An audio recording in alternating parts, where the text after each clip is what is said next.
എനിക്ക് വളരെ വേണ്ടപ്പെട്ട ഒരാള് കുറെ നാളായിട്ട് മിസ്സിംഗ് ആണ്. 2010 മലർവാടിയുടെ ഓഡിഷന്റെ സമയത്താണ് ഞാൻ നിവിനെ ആദ്യമായിട്ട് കാണുന്നത്. മലർവാടി ആർട്സ് ക്ലബിന് ശേഷം വിനീത് ശ്രീനിവാസൻ സംവിധായകനാകുന്ന തട്ടത്തിൻ മറയത്ത് എന്ന സിനിമയുടെ ഷൂട്ടിംഗ് കണ്ണൂരിൽ പുരോഗമിക്കുകയാണ്. നിവിൻ പോളിയാണ് നായകനാകുന്നത്.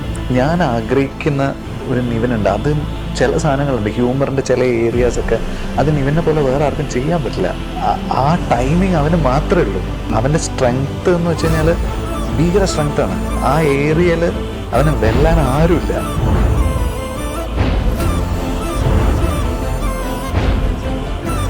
അങ്ങനെയാണ് നിവിൻ തുടർച്ചയായി ഹിറ്റുകൾ കൊടുത്ത് നിവിൻ്റെ ഒരു പൊസിഷൻ ഉണ്ടാക്കി.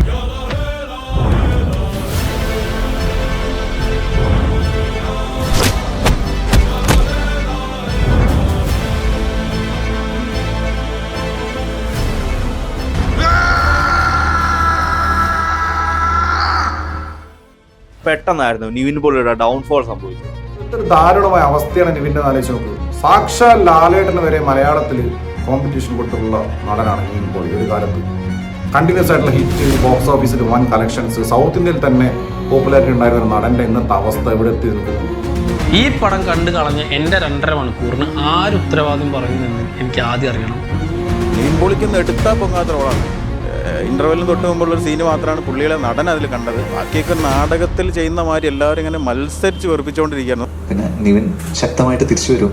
ഒടുവിൽ ആ ദിവസം വന്നെത്തി. രാജാവ് തിരിച്ചു. അവന്റെ മകനും ഇവന്റെ മകനും മറ്റവന്റെ മകനും കൂടിയല്ലേ ഇപ്പം മലയാള സിനിമ ഉണ്ടാക്കുന്നത്.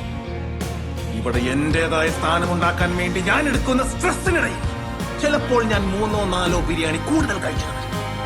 അതിന്റെ പേരിൽ ഞാൻ തടിവെച്ച നെഗറ്റീവ് മാത്രം പറയുന്ന ചില സോഷ്യൽ മീഡിയ എന്റെ ബോഡി ഒറ്റയ്ക്ക് വഴിവെട്ടി വന്നവനാടാ ഞാൻ. ഒറ്റയ്ക്ക് വന്നവരെ കളിയാക്കുന്നോളാം പാർട്ടികളെ.